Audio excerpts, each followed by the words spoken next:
ಈ ಒಂದು ಕಾರ್ಯಕ್ರಮದಲ್ಲಿ ಉಪಸ್ಥಿತರಿರುವಂತಹ ಈ ಸಂಸ್ಥೆಯ ಪ್ರಾಂಶುಪಾಲರಾದ ಶ್ರೀಯುತ ಕೃಷ್ಣ ಸರ್ ಅವರಿಗೆ ಮುಂಜಾನೆಯ ಶುಭಾಶಯಗಳು. ಅದೇ ರೀತಿಯಾಗಿ ಇಲ್ಲಿ ನೆರೆದಿರುವಂತಹ ಎಲ್ಲ ಆತ್ಮೀಯ ವಿದ್ಯಾರ್ಥಿನಿಯರಿಗೂ ಕೂಡ ಮುಂಜಾನೆಯ ಶುಭಾಶಯಗಳು. If we both exchange 1 rupee, we have only 1 rupee.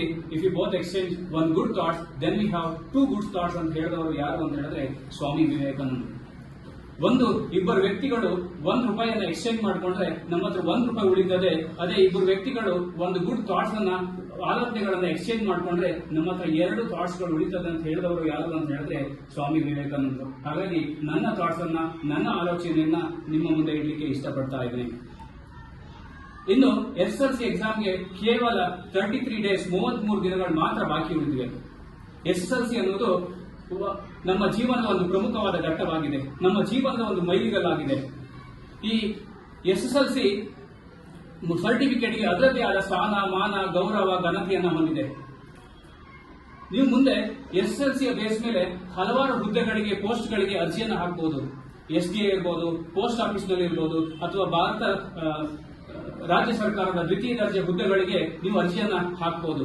ಈ ಎಲ್ಲ ನೇಮಕಾತಿಗಳು ಕೂಡ SSLC ಮಾರ್ಕ್ಸ್ ನ ಆಧಾರದ ಮೇಲೆ ನೇಮಕಾತಿಯನ್ನ ಮಾಡ್ಕೊಳ್ತಾರೆ. ನನ್ನ ಹತ್ರ ನಂದು 8th ಸ್ಟ್ಯಾಂಡರ್ಡ್ ಅಲ್ಲಿ 98% ಮಾರ್ಕ್ ಇದೆ, 9th ಸ್ಟ್ಯಾಂಡರ್ಡ್ ಅಲ್ಲಿ 99% ಮಾರ್ಕ್ಸ್ ಇದೆ, SSLC ಅಲ್ಲಿ ಜಸ್ಟ್ 35% ಮಾರ್ಕ್ಸ್ ಇದೆ ಅಂತ ಹೇಳಿದ ತಕ್ಷಣ ನಿಮ್ಗೆ ಜಾಬ್ ಸಿಗೋದಿಲ್ಲ. ಎಲ್ಲರೂ ನೋಡೋದು ಯಾವುದು ಅಂತ ಹೇಳಿದ್ರೆ SSLC ಮಾರ್ಕ್ಸ್ ಅನ್ನ ಮಾತ್ರ. ಹಾಗಾಗಿ SSLC ಮಾರ್ಕ್ಗೆ ಅದರದೇ ಆದ ಸ್ಥಾನ, ಮಾನ, ಗೌರವ, ಘನತೆಯನ್ನ ಹೊಂದಿದೆ. ಯಾಕೆ ಅಂತ ಹೇಳಿದ್ರೆ ಈ SSLC ರಾಜ್ಯ ಮಟ್ಟದಲ್ಲಿ ನಡೆಯುವಂತಹ ಒಂದು ಪರೀಕ್ಷೆ ಆಗಿರುತ್ತದೆ. ಹಾಗಾದ್ರೆ 8th standard and 9th standard important ಇಲ್ವಾ? ಖಂಡಿತವಾಗ್ಲೂ ಇಂಪಾರ್ಟೆಂಟ್ ಇದೆ. ಈ 8th and 9th ಸ್ಟ್ಯಾಂಡರ್ಡ್ 8 ಮತ್ತು 9ನೇ ತರಗತಿ, 10ನೇ ತರಗತಿ ಮತ್ತೆ ಹೈಯರ್ ಎಜುಕೇಶನ್ಗೆ ಇರುವಂತಹ ಮೆಟ್ಟಿಲುಗಳು. ಈ 8 ಮತ್ತು 9ನೇ ತರಗತಿಯಲ್ಲಿ ನೀವೇನಾದ್ರೂ ಎಡವಿದ್ರಿ ಅಂತ ಹೇಳಿದ್ರೆ, ಆ ಮೆಟ್ಟಿಲುಗಳಲ್ಲಿ ಎಡವಿದ್ರಿ ಅಂತ ಹೇಳಿದ್ರೆ ನಿಮ್ಮ ಜೀವನ ಮುಂದೆ ಕಷ್ಟಕರವಾಗ್ತದೆ. ನಾನು ಪ್ರತಿ ವರ್ಷನೂ ಕೂಡ SSLC ಮಕ್ಕಳಿಗೆ ಯಾವಾಗಲೂ ಹೇಳ್ತಾ ಇರ್ತೀನಿ, ಇವಾಗಿನ 7-8 ವರ್ಷವನ್ನ ಕಷ್ಟಪಟ್ಟು ಚೆನ್ನಾಗಿ ಓದಿದ್ರೆ ನಿಮ್ಮ ಮುಂದಿನ 70-80 ವರ್ಷವನ್ನ ನಿಮ್ಮ ಜೀವನ ಸುಖವಾಗಿರ್ತದೆ, ನಿಮ್ಮ ಲೈಫ್ ಅನ್ನ ಎಂಜಾಯ್ ಮಾಡಬಹುದು. ಇವಾಗಿನ 7-8 ವರ್ಷವನ್ನ ಎಂಜಾಯ್ ಮಾಡಿಕೊಂಡು ಸುಮ್ಮನೆ ಕಾಲಹರಣ ಮಾಡಿಕೊಂಡು ಟೈಮ್ ಪಾಸ್ ಮಾಡ್ಕೊಂಡಿದ್ರೆ ಮುಂದಿನ 70-80 ವರ್ಷವನ್ನ ನೀವು ಜೀವನದಲ್ಲಿ ಕಷ್ಟಪಡಬೇಕಾಗುತ್ತದೆ. ಹಾಗಾದ್ರೆ ನೀವೇ ಡಿಸೈಡ್ ಮಾಡಿ, 7-8 ವರ್ಷ ಕಷ್ಟಪಟ್ಟು ಓದಿ ನಿಮ್ಮ ಮುಂದಿನ 70-80 ವರ್ಷವನ್ನ ಲೈಫ್ ಅನ್ನ ಎಂಜಾಯ್ ಮಾಡೋದು ಒಳ್ಳೇದಾ, ಅಥವಾ ಇವಾಗಿನ 7-8 ವರ್ಷವನ್ನ ಎಂಜಾಯ್ ಮಾಡಿಕೊಂಡು ಕಾಲಹರಣ ಮಾಡಿಕೊಂಡು ಮುಂದೆ 70-80 ವರ್ಷವನ್ನ ಕಷ್ಟದ ಜೀವನ ನಡೆಸುವುದು ಉತ್ತಮವಾ? ನೀವೇ ಡಿಸೈಡ್ ಮಾಡಿ.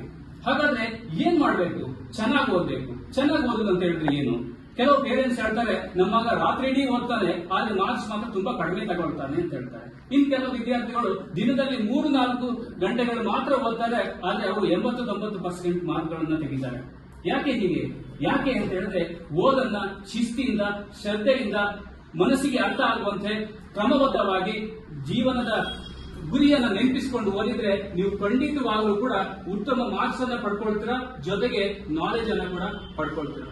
ಟೀಚರ್ ನೋಡ್ಲಿ ಅಂತ ಅಥವಾ ಮನೆಯಲ್ಲಿ ಅಪ್ಪ ಅಮ್ಮ ನೋಡ್ಲಿ ಅಂತ ಸುಮ್ಮನೆ ಬುಕ್ಸ್ ಇಟ್ಕೊಂಡು ಕೂತ್ಕೊಂಡ್ರೆ ಏನೂ ಪ್ರಯೋಜನ ಇಲ್ಲ. ನಾನ್ ಓದ್ಬೇಕು, ನಾನ್ ಬೆಳಿಬೇಕು, ನಾನ್ ಕಲಿಬೇಕು, ನಾನ್ ಮಾರ್ಕ್ಸ್ ತೆಗಿಬೇಕು, ನಾನು ಜೀವನದಲ್ಲಿ ಏನಾದರೂ ಸಾಧಿಸಬೇಕೆನ್ನುವಂತಹ ಹಸಿವು ನಿಮ್ಮನ್ನ ಉತ್ತಮ ಮಟ್ಟಕ್ಕೆ ಕೊಂಡೊಯ್ಯುತ್ತದೆ. ಇನ್ನು SSLC ಎಕ್ಸಾಮ್ಗೆ ಕೇವಲ 33 ದಿನಗಳು ಮಾತ್ರ ಬಾಕಿ ಇದೆ. ಈ 33 ದಿನಗಳು ನಿಮ್ಮ ಜೀವನದಲ್ಲಿ ಅತ್ಯಮೂಲ್ಯವಾದ ದಿನಗಳು. ಇದು ಮತ್ತೆ ಬರೋದಿಲ್ಲ ನಿಮ್ಮ ಜೀವನದಲ್ಲಿ. ಈ ಟೈಮ್ ಬರ್ಬೋದು, ಈ ಮಂತ್ ಬರ್ಬೋದು, ಈ ಇಯರ್ ಮತ್ತೆ ನಿಮ್ಮ ಜೀವನದಲ್ಲಿ ಬರೋದಿಲ್ಲ. ಹಾಗಾಗಿ ಈ ಸಮಯ ಅತ್ಯಮೂಲ್ಯವಾದ ಸಮಯವಾಗಿದೆ. ಈ SSLC ಎಕ್ಸಾಮ್ ನ ಫೈನಲ್ ಎಕ್ಸಾಮ್ ಆಗಿದೆ ಯಾವುದು ಅಂತಂದ್ರೆ, ಫೈನಲ್ ಎಕ್ಸಾಮ್ ಯಾವುದು ಅಂದ್ರೆ ಸೋಷಿಯಲ್, ಅಂದ್ರೆ April 2ಗೆ ಸೋಷಿಯಲ್ ಎಕ್ಸಾಮ್ ಇರುತ್ತೆ. ಅದು ಆದ್ಮೇಲೆ ಎಷ್ಟೇ ಟೈಮ್ ಇದ್ರೂ ಕೂಡ ನೀವು ಮ್ಯಾಥ್ಸ್ ಪ್ರಾಕ್ಟೀಸ್ ಮಾಡಕ್ಕಾಗತ್ತಾ April 2 ಮೇಲೆ? ಅಥವಾ ಸೈನ್ಸ್ ಓದ್ತೀನಿ ಅಂತ ಓದಕ್ಕಾಗತ್ತಾ? ಸೋಷಿಯಲ್ ಓದ್ತೀನಿ ಅಂತ ಹೇಳಿದ್ರೆ ಓದಕ್ಕಾಗತ್ತಾ? ಆಗೋದಿಲ್ಲ. ನಿಮ್ ಟೈಮ್ ಮುಗಿದೋಗಿರುತ್ತೆ. ಮತ್ತೆ ಓದಿದ್ರು ಕೂಡ ವ್ಯರ್ಥವಾಗಿರ್ತದೆ. ಹಾಗಾಗಿ ಈ ಇರುವಂತಹ 33 ದಿನಗಳನ್ನ ಕರೆಕ್ಟ್ ಆಗಿ ಯೂಸ್ ಮಾಡ್ಕೊಂಡಿದ್ದಾಗಿದ್ರೆ ಇಲ್ಲಿರುವಂತಹ ಎಲ್ಲರೂ ಕೂಡ ಪಾಸ್ ಆಗ್ತೀರಾ. ಪಾಸ್ ಆಗೋದು ಮಾತ್ರ ಅಲ್ಲ, ಎಲ್ಲರೂ ಕೂಡ ಫಸ್ಟ್ ಕ್ಲಾಸ್ ಮಾರ್ಕ್ಸ್ ಅನ್ನ ತಗೊಳ್ತೀರಾ, ಹೆಚ್ಚಿನವರು ಡಿಸ್ಟಿಂಕ್ಷನ್ ಅನ್ನ ಪಡಿತೀರಾ, ಮತ್ತೆ ಕೆಲವರು ರ್ಯಾಂಕ್ ಅನ್ನು ಕೂಡ ಪಡಿಬಹುದು. ನಿಮ್ಮ ಪ್ರಯತ್ನವನ್ನ ನಿಲ್ಲಿಸಬೇಡಿ. ಪ್ರಯತ್ನವನ್ನು ಕಂಟಿನ್ಯೂ ಮಾಡ್ತಾ ಇದ್ರೆ ಕೂಡ ಈ 33 ದಿನಗಳು ಸಾಕು, ನೀವು ಡಿಸ್ಟಿಂಕ್ಷನ್ ಮಾಡ್ಲಿಕ್ಕೂ ಸಾಕು, ಹಾಗೆ ಫಸ್ಟ್ ರ್ಯಾಂಕ್ ಅನ್ನು ಪಡೆಯಲಿಕ್ಕೂ ಕೂಡ ಸಾಧ್ಯ ಆಗ್ತದೆ. ನಮ್ಮ ಸ್ಕೂಲ್ನಲ್ಲಿ ನೀವು ಕಳೆದ ತುಂಬಾ ವರ್ಷಗಳಿಂದ ನೋಡ್ತಾ ಇದ್ವಿ, ಪ್ರಕೃತಿ 616 ಮಾರ್ಕ್ಸ್ ಅನ್ನು ತಗೊಂಡಿದ್ಲು, ಹೈಯೆಸ್ಟ್ ಮಾರ್ಕ್ಸ್ 616 ಮಾರ್ಕ್ಸ್ ಅನ್ನು ತಗೊಂಡು. ಅದಾದ್ಮೇಲೆ ಐಶ್ವರ್ಯ 605, ಸ್ವಾತಿ 604, ಹಾಗೆ ಅಶೋಕ್ 605, ಜೀವಿತ 601, ಲಾಸ್ಟ್ ಇಯರ್ ಸಾನ್ವಿ 599, ಹಾಗೆ ದೀಕ್ಷಿತ 599, ರತಿಕಾ ತಿಲಕ್ 591, ಪ್ರಶಾಂತ್ 590, ಹೀಗೆ ಹಲವಾರು ವಿದ್ಯಾರ್ಥಿಗಳು 600ಕ್ಕಿಂತಲೂ ಅಧಿಕ ಮಾರ್ಕ್ಗಳನ್ನು ಪಡೆದುಕೊಂಡಿದ್ದಾರೆ. ನಿಮ್ಗೆಲ್ಲ ಅನ್ಸುತ್ತೆ ಅವರೇನೋ ಹೈಲಿ ಬ್ರಿಲಿಯಂಟ್, ಹೈಲಿ ನಾಲೆಜಬಲ್, ತುಂಬಾ ಟ್ಯಾಲೆಂಟೆಡ್ ಸ್ಟೂಡೆಂಟ್ಸ್ ಅಂತ ಅನ್ಸುತ್ತೆ. ಹಾಗೇನೂ ಇಲ್ಲ, ಅವರೆಲ್ಲರೂ ಕೂಡ ನಿಂತರನೇ ಮಾಮೂಲು ವಿದ್ಯಾರ್ಥಿಗಳು, ಸಾಮಾನ್ಯ ವಿದ್ಯಾರ್ಥಿಗಳು. ಅವರು ಕೂಡ ನಿಂತರನೇ ಓದ್ತಾ ಇದ್ದವರು.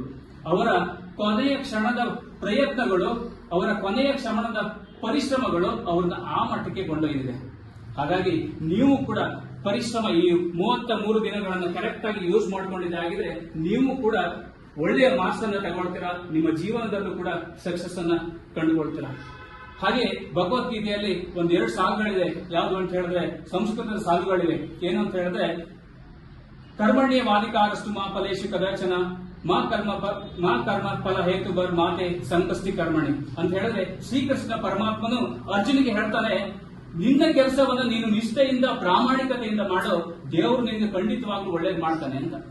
ಹಾಗೆ ನೀವು ಕೂಡ ನಿಮ್ಮ ಸ್ಕೂಲ್ ಲೈಫ್ ಅಲ್ಲಿ ಅಂದ್ರೆ SSLC ಅಲ್ಲಿ ಏನ್ ಮಾಡಬೇಕು, ನಿಮ್ಮ ಕೆಲಸವನ್ನ ನೀವು ನಿಷ್ಠೆಯಿಂದ ಪ್ರಾಮಾಣಿಕತೆಯಿಂದ ಮಾಡಿದ್ದೇ ಆಗಿದೆ ಆದ್ರೆ ನೀವು ಮುಂದೆ ಖಂಡಿತವಾಗ್ಲೂ ಒಳ್ಳೆಯ ಮಾರ್ಕ್ಸ್ ಅನ್ನ ತಗೊಳ್ತೀರಾ, ಜೀವನದಲ್ಲೂ ಸಕ್ಸಸ್ ಅನ್ನ ಕಾಣ್ತೀರಾ. ಹಾಗಾಗಿ ಕೊನೆಯದಾಗಿ ಅಮ್ಮ ಕೊಟ್ಟಂತಹ ಪ್ರೀತಿಯನ್ನು ನಂಬೋಣ, ಅಪ್ಪ ಕೊಟ್ಟಂತಹ ಧೈರ್ಯವನ್ನು ನಂಬೋಣ, ಶಾಲೆ ಕೊಟ್ಟಂತಹ ವಿದ್ಯೆಯನ್ನು ನಂಬೋಣ, ಗುರು ಹಿರಿಯರು ಕೊಟ್ಟಂತಹ ಗುಣನಡತೆಯನ್ನ ನಂಬೋಣ.